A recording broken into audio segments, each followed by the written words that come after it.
नमस्कार मित्रांनो, शिवानी मराठी ह्या चॅनलमध्ये आपलं स्वागत आहे. लक्ष्मीच्या पावलांनी ह्या मालिकेच्या आजच्या भागामध्ये आपण बघणार आहोत की अंजूने गादी कलाच्या रूममध्ये नेऊन ठेवलेली असते.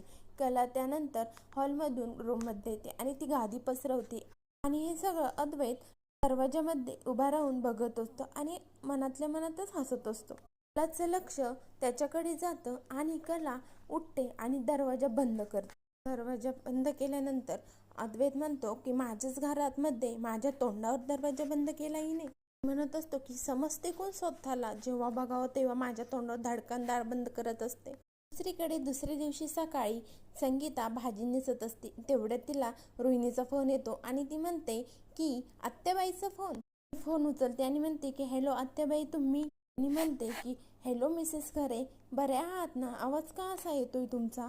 त्यावर संगीता म्हणते की नाही नाही, काही पण नाही झालं.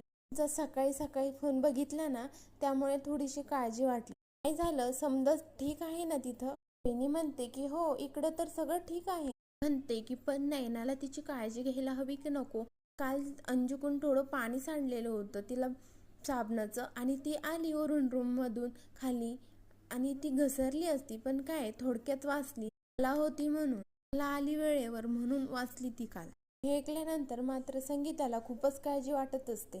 पुढं बोलून रोहिणी फोन ठेवून देते. फोन ठेवल्यानंतर मनातच म्हणत असते की मिसेस खरे, तुम्हाला खूप हौस आहे ना तुमच्या मुली मोठ्या घरात देण्याची. आता बघा मी तिची काळजी घेते, ते लवकरच तुम्ही तिला घेऊन जाताल इथनं. एकीकडे सांदेकरांच्या घरी अंजू कला नाश्त्याची तयारी करत असते. रजनी येते आणि कला तिला म्हणते की गुड मॉर्निंग रजनी मॅडम. त्यावर रजनी म्हणते की अगं कला, तुझी कंबर दुखत होते ना, मग कशाला उठलीस तू लवकर. आणि अंजूने केलं असतं की सगळं. त्यावर अंजू म्हणते की अहो तुम्हाला दिसतायत ना कला ताई ठणठणीत, त्यांचं दुखणं वगैरे सगळं गायब झालं. त्यावर रजनी म्हणते हो की, माझ्या तर लक्षातच नाही आलं. ती म्हणते की नवऱ्याने एवढ्या प्रेमाने गादी आणून दिली, मग वाटणारच ना बरं. आणि तेवढ्यात अद्वैत येतो आणि अद्वैत अंजूला म्हणतो की अंजू ओट्स दे. रजनी अद्वैतला म्हणते की वा अद्वैत, तू तर एकदम छुपा रुस्तम निघालास. काय ऐकते मी, तुला स्वतःला बायकोसाठी गादी आणायची होती म्हणून तू आनंदला जाऊ नको असं म्हणत होता स्वय. अद्वैत म्हणते नाही काकी, काही काय.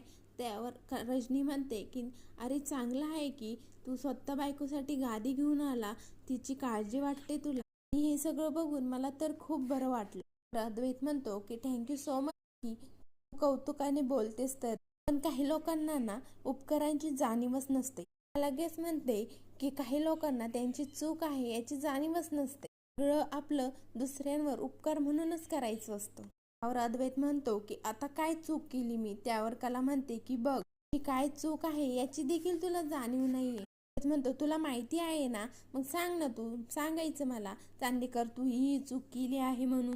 आणि मुळात तुला चांगलंच माहिती आहे मी चुका करतच नाही, पण तरी चुकीचा म्हणून तुला तुझं समाधान करून घ्यायचं असेल तर करून घे. दोघांची खूप जोरजोरात भांडणं चाललेली असतात. तेवढ्यात आभा, सोहम, श्रीकांत सगळेजण तिथे येतात आणि हे सगळेजण हसत असतात त्यांच्याकडे बघून. त्याला खुणवत असते, पण अद्वैत म्हणतो की ह्या कसल्या खानाखुणा करतेस तू, मला म्हणत असतो की ही कसली माकडचाळी करतेस तू, काही समजतेस काय तू स्वतःला. कला त्याचं तोंड मागे फिरवते आणि त्यावर आबा म्हणतात की आता खरे शोभतात नवरा बायको. तेवढ्यात सरोज तिथे येते. आबा म्हणतात की आता हे भांडण करून तुमचं पोट भरलं असेल, पण आमचं नाही. कलाला म्हणतात की सुनबाई काही नाश्ता पाणी आहे की नाही. म्हणते की हो आबा आहे, तुम्ही बसा ना सगळे. त्यानंतर सर्वजण नाश्ता करायला बसतात. तिकडे नैना आवरावर करत असते आणि राहुल तिथे येतो. राहुल म्हणतो नैनाला आज काही सण वगैरे आहे का. त्यावर नैना म्हणते की मला माहिती नाही, असेल तरी. नैना म्हणते की पण असं का विचारतो. त्यावर राहुल म्हणतो की नाही म्हणजे तू एवढी नटली ठटली म्हणून म्हटलो. नैना म्हणते नाही रे, ती कला काय दाखवून देत असते सगळ्यांना मी किती साधी सोज्वळ आहे, पण आता मी देखील दाखवणार आहे मी पण किती साळस आहे ते, म्हणून मी आज अशी रेडी झाली आहे. राहुल मनातच म्हणत असतो की वाव किती मूर्ख आहे ही मुलगी, तिच्या ह्या मूर्खपणाचाच आपण फायदा करून घेतला पाहिजे. म्हणत असते की काही जरी झालं ना, चांगली सून मीच होणार आहे. म्हणत असतो की पण तू ही काय काकूबाई सारखी तयार झाली.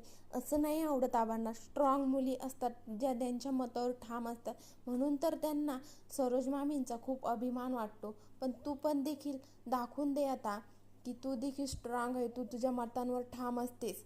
हे असे ओल्ड फॅशन कपडे घालू नकोस आता. दुसरीकडे सर्वजण नाश्ता करायला बसलेले असतात.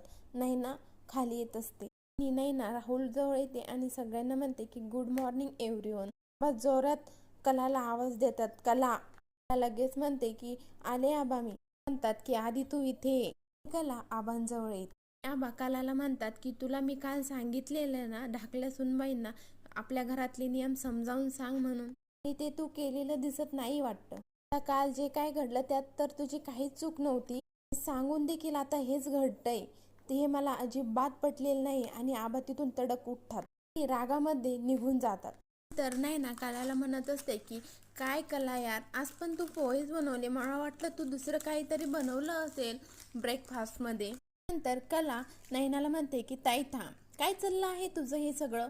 नैना म्हणते की काय चाललं म्हणजे मी ब्रेकफास्ट करायला आली आहे. कला म्हणते की ह्या घराचे काहीतरी नियम आहे, तुला मी कालच समजावलं होतं. नैना म्हणते की कम ऑन कला, काय लावलं आहे तू नियम नियम नियम सारखं तेच तेच बोलून तुला काय येत नाही का ग. तर कला म्हणते की अगं ताई प्रत्येक घराचे काहीतरी संस्कार असतात. वर नैना म्हणते की झालं का तुझं प्रवचन पुन्हा सुरू. आणि कला तू तिकडे माझी धाकटी बहीण होती आणि इकडे देखील माझी धाकटी बहीणच आहे, हे लक्षात ठेव आणि त्याचप्रमाणे माझ्याशी वाग.